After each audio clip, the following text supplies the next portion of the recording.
Libro Patriarcas y Profetas, capítulo 41, Apostasía a orillas del Jordán.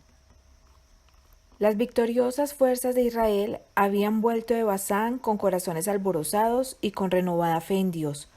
Habían logrado la posesión de un territorio de valor y estaban seguras de la inmediata conquista de Canaán. Solamente el río Jordán mediaba entre ellas y la tierra prometida. Al otro lado del río había una rica llanura, cubierta de verdor, regada por arroyos provenientes de manantiales copiosos y sombreada por palmeras exuberantes. En el límite occidental de la planicie se destacaban las torres y los palacios de Jericó, tan enclaustrado entre sus palmeras que se la llamaba la ciudad de las palmeras. En el lado oriental del Jordán, entre el río y la alta meseta que Israel había atravesado, había también una planicie de varios kilómetros de anchura y que se extendía por alguna distancia a lo largo del río. Este valle abrigado tenía clima tropical y florecía allí el árbol de Sitín o acacia, por lo que se le daba a la planicie el nombre del Valle de Sitín. En él acamparon los israelitas y los bosques de acacias que había junto al río les proporcionaron agradable retiro. Pero en este ambiente atractivo iban a encontrar un mal más mortífero que poderosos ejércitos de hombres armados o las fieras del desierto. Ese territorio tan rico en ventajas naturales había sido contaminado por sus habitantes. En el culto público de Baal, la divinidad principal, se practicaban constantemente las escenas más degradantes e inicuas. Por doquiera se encontraban lugares notorios por su idolatría y su libertinaje, cuyos nombres mismos sugerían la vileza y la corrupción del pueblo. Este ambiente ejerció una influencia corruptora sobre los israelitas. La mente de ellos se familiarizó con los pensamientos viles que les eran sugeridos constantemente. La vida cómoda e inactiva produjo sus efectos desmoralizadores y casi inconscientemente se fueron alejando de Dios y llegaron a una condición en la cual iban a sucumbir fácilmente a la tentación. Mientras el pueblo acampaba al lado del Jordán, Moisés preparaba la ocupación de Canaán. El gran jefe estaba muy atareado en esta obra, pero este lapso de suspenso y espera resultó una prueba para el pueblo y antes de que hubieran transcurrido muchas semanas, su historia quedó manchada por las más terribles desviaciones de la virtud e integridad. Al principio hubo muy pocas relaciones entre los israelitas y sus vecinos paganos, pero después de algún tiempo las mujeres madianitas comenzaron a introducirse en el campo. La aparición de ellas no causó alarma y tan cautelosamente llevaron a cabo sus planes que nadie llamó la atención de Moisés al asunto. Estas mujeres tenían por objeto, en sus relaciones con los hebreos, seducirlos para hacerles violar la ley de Dios, llamar la atención a costumbres y ritos paganos e inducirles a la idolatría. Ocultaron diligentemente estos motivos bajo la máscara de la amistad, de modo que ni siquiera los guardianes del pueblo lo sospecharon. Por consejo de Balaán, el rey de Moab decidió celebrar una gran fiesta en honor de sus dioses, y secretamente se concertó que Balaán indujera a los israelitas a asistir. Ellos le consideraban profeta de Dios y no le fue difícil alcanzar su fin. Gran parte del pueblo se reunió con él para asistir a las festividades, se aventuraron a pisar terreno prohibido y se enredaron en los lazos de Satanás. Hechizados por la música y el baile y seducidos por la hermosura de las vestales paganas, desecharon su lealtad a Jehová. Mientras participaban en la alegría y en los festines, el consumo de vino ofuscó sus sentidos y quebrantó las vallas del dominio propio. Predominó la pasión en absoluto y, habiendo contaminado su conciencia por la lascivia, se dejaron persuadir a postrarse ante los ídolos. Ofrecieron sacrificios en los altares paganos y participaron en los ritos más degradantes. No tardó el veneno en difundirse por todo el campamento de Israel, como una infección mortal. Los que habían vencido a sus enemigos en batalla fueron vencidos por los ardides de mujeres paganas. La gente parecía atontada. Los jefes y hombres principales fueron los primeros en violar la ley, y fueron tanto los culpables que la apostasía se hizo nacional. Allegóse el pueblo a Baal peor. Balaán amó el premio de la maldad. El pecado de la avaricia, que según la declaración divina es idolatría, le hacía buscar ventajas temporales, y por ese solo defecto Satanás llegó a dominarlo por completo. Esto ocasionó su ruina. El tentador ofrece siempre ganancia y honores mundanos para apartar a los hombres del servicio de Dios. Cuando Moisés se dio cuenta del mal, la conspiración de sus enemigos había tenido tanto éxito que no solo estaban los israelitas participando del culto licencioso en el monte Peor, sino que comenzaban a practicarse los ritos paganos en el mismo campamento de Israel. El viejo Adalid se llenó de indignación y la ira de Dios se encendió. Las prácticas inicuas hicieron para Israel lo que todos los encantamientos de Balaam no habían podido hacer. Los separaron de Dios. Debido a los castigos que les alcanzaron rápidamente, muchos reconocieron la enormidad de su pecado. Estalló en el campamento una terrible pestilencia de la cual decenas de millares cayeron prestamente víctimas. Dios ordenó que quienes encabezaron esa apostasía fuesen ejecutados por los magistrados. La orden se cumplió inmediatamente. Los ofensores fueron muertos y luego se colgaron sus cuerpos a la vista del pueblo, para que la congregación, al percibir la severidad con que eran tratados sus cabecillas, adquiriese un sentido profundo de cuánto aborrecía a Dios su pecado y de cuán terrible era su ira contra ellos. Todos creyeron que el castigo era justo y el pueblo se dirigió apresuradamente al tabernáculo y con lágrimas y profunda humillación confesó su gran pecado. Mientras lloraba así ante Dios a la puerta del tabernáculo y la plaga aún hacía su obra de exterminio y los magistrados ejecutaban su terrible comisión, Sinri, uno de los nobles de Israel, vino audazmente al campamento acompañado de una ramera madianita, princesa de una familia distinguida de Madián, a quien él llevó a su tienda. Nunca se ostentó el vicio más osada o tercamente. Embriagado de vino, Sinri publicó su pecado como Sodoma, y se enorgulleció de lo que debiera haberle avergonzado. Los sacerdotes y los jefes se habían postrado en aflicción y humillación, llorando entre la entrada y el altar, e implorando al Señor que perdonara a su pueblo y que no entregara su heredad al oprobio. Cuando este príncipe de Israel hizo alarde de su pecado en presencia de la congregación, como si desafiara la venganza de Dios y se burlara de los jueces de la nación. Fines, hijo del sumo sacerdote Eleazar, se levantó de entre la congregación y haciendo una lanza, fue tras el varón de Israel a la tienda y lo mató a él y a la mujer. Así se detuvo la plaga y el sacerdote que había ejecutado el juicio divino fue honrado ante Israel y el sacerdocio le fue confirmado a él y a su casa para siempre. Fines ha hecho tornar mi furor de los hijos de Israel, fue el mensaje divino. Por tanto diles, he aquí yo establezco mi pacto de paz con él, y tendrá él y su simiente después de él el pacto del sacerdocio perpetuo, por cuanto tuvo celo por su Dios e hizo expiación por los hijos de Israel. Los juicios que cayeron sobre Israel por su pecado en Sitín destruyeron los sobrevivientes de aquella vasta compañía que mereciera casi 40 años antes la sentencia han de morir en el desierto. El censo que Dios mandó hacer mientras el pueblo acampaba en las planicies del Jordán demostró que ninguno quedaba de los contados por Moisés, Aarón el sacerdote, los cuales contaron a los hijos de Israel en el desierto de Sinaí. No quedó varón de ellos, sino Caleb, hijo de Jefone, y Josué, hijo de Nun. Dios había mandado castigo sobre los israelitas porque ellos habían cedido a los halagos de los madianitas, pero los tentadores mismos no habían de escapar a la ira de la divina justicia. Los amalecitas que habían atacado a Israel en Refidín y caído súbitamente sobre los débiles y rezagados de la hueste no fueron castigados sino mucho tiempo después, mientras que los madianitas, que lo indujeron a pecar, hubieron de sentir con presteza los juicios de Dios, porque eran los enemigos más peligrosos. Haz la venganza de los hijos de Israel sobre los madianitas, fue la orden que se le dio a Moisés. Después serás recogido a tus pueblos.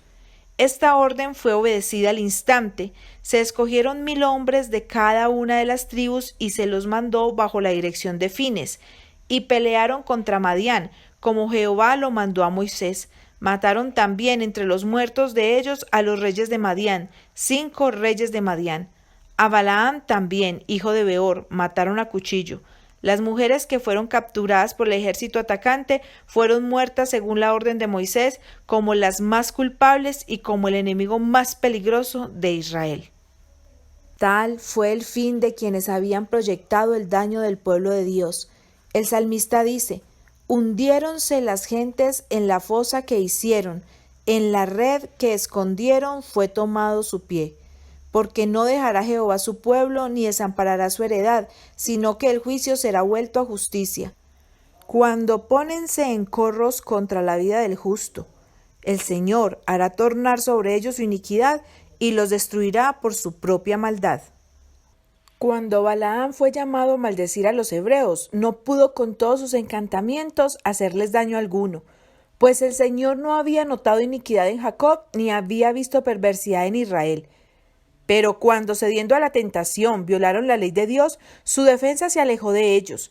Cuando el pueblo de Dios es fiel a sus mandamientos, entonces en Jacob no hay agüero ni adivinación en Israel. De ahí que Satanás ejerza todo poder y todas sus astutas artimañas para inducirlo a pecar. Si los que profesan ser depositarios de la ley de Dios violan sus preceptos, se separan de Dios y no podrán subsistir delante de sus enemigos. Los israelitas, que no pudieron ser vencidos por las armas ni por los encantamientos de Madián, cayeron como presa fácil de las rameras. Tal es el poder que la mujer, alistada en el servicio de Satanás, ha ejercido para enredar y destruir las almas. A muchos ha hecho caer heridos, y aun los más fuertes han sido muertos por ella. Fue así como los hijos de Seth fueron alejados de su integridad y se corrompió la santa posteridad. Así fue tentado José. Así entregó Sansón su propia fuerza y la defensa de Israel en manos de los filisteos. En esto tropezó también David y Salomón, el más sabio de los reyes, al que por 3 veces se le llamó amado de Dios, se trocó en esclavo de la pasión y sacrificó su integridad al mismo poder hechicero. Estas cosas les acontecieron en figura y son escritas para nuestra admonición, en quienes los fines de los siglos han parado. Así que el que piense estar firme, mire no caiga. Satanás conoce muy bien el material con el cual ha de vérselas en el corazón humano. Por haberlos estudiado con intensidad diabólica durante miles de años, conoce los puntos más vulnerables de cada carácter, y en el transcurso de las generaciones sucesivas ha obrado para hacer caer a los hombres más fuertes, príncipes de Israel, mediante las mismas tentaciones que tuvieron tanto éxito en Baal Peor. A través de los siglos pueden verse los casos de caracteres arruinados que encallaron en las rocas de la sensualidad. Mientras nos acercamos al fin del tiempo, mientras los hijos de Dios se hallan en las fronteras mismas de la Canaán celestial, Satanás, como lo hizo antaño, redoblará sus esfuerzos para impedirles que entren en la buena tierra. Tiende su red para prender toda alma. No solo los ignorantes y los incultos necesitan estar en guardia. Él prepara sus tentaciones para los que ocupan los puestos más elevados en los cargos más sagrados. Si puede inducirles a contaminar sus almas, podrá, por su intermedio, destruir a muchos. Emplea ahora los mismos agentes que hace 3000 años. Por las amistades mundanas, los encantos de la belleza, la búsqueda del placer, la alegría desmedida, los festines o el vino, tienta a los seres humanos a violar el 7º mandamiento. Satanás indujo primero a Israel al libertinaje y luego a la idolatría. Los que deshonran la imagen de Dios en su propia persona y contaminan así su templo, no retrocederán ante ninguna cosa que deshonre a Dios con tal que satisfaga el deseo de sus corazones depravados. La sensualidad debilita la mente y degrada el alma. La satisfacción de las propensiones animales entorpece las facultades morales y no puede el esclavo de las pasiones comprender la obligación sagrada impuesta por la ley de Dios, apreciar el sacrificio expiatorio o justipreciar el alma. La bondad, la pureza, la verdad, la reverencia a Dios y el amor por las cosas sagradas, todos estos afectos sagrados y deseos nobles que vinculan al hombre con el mundo celestial, quedan consumidos en el fuego de la concupiscencia. El alma se torna en desierto negro y desolado, en morada de espíritus malignos y albergue de todas aves sucias y aborrecibles. En esta forma, los seres creados a la imagen de Dios son rebajados al nivel de los seres irracionales. Por sus relaciones con los idólatras y la participación que tuvieron en sus festines, los hebreos fueron inducidos a violar la ley de Dios y atrajeron sus juicios sobre toda la nación. Así también ahora Satanás obtiene su mayor éxito en lo que se refiere a hacer pecar a los cristianos, cuando logra inducirles a que se relacionen con los impíos y participen en sus diversiones. Salid de en medio de ellos y apartaos, dice el Señor, y no toquéis lo inmundo. Dios exige hoy de su pueblo que se mantenga tan distinto del mundo en sus costumbres, hábitos y principios como debía serlo el antiguo Israel. Si siguen fielmente las enseñanzas de su palabra, existirá esta distinción. No podrá ser de otra manera. Las advertencias dadas a los hebreos para que no se relacionaran ni mezclaran con los paganos no eran más directas ni más terminantes que las hechas a los cristianos para prohibirles que imiten el espíritu y las costumbres de los impíos. Cristo nos dice: no améis al mundo ni las cosas que están en el mundo. Si alguno ama al mundo, el amor del Padre no está en él. La amistad del mundo es enemistad con Dios. Cualquiera, pues, que quisiere ser amigo del mundo, se constituye enemigo de Dios.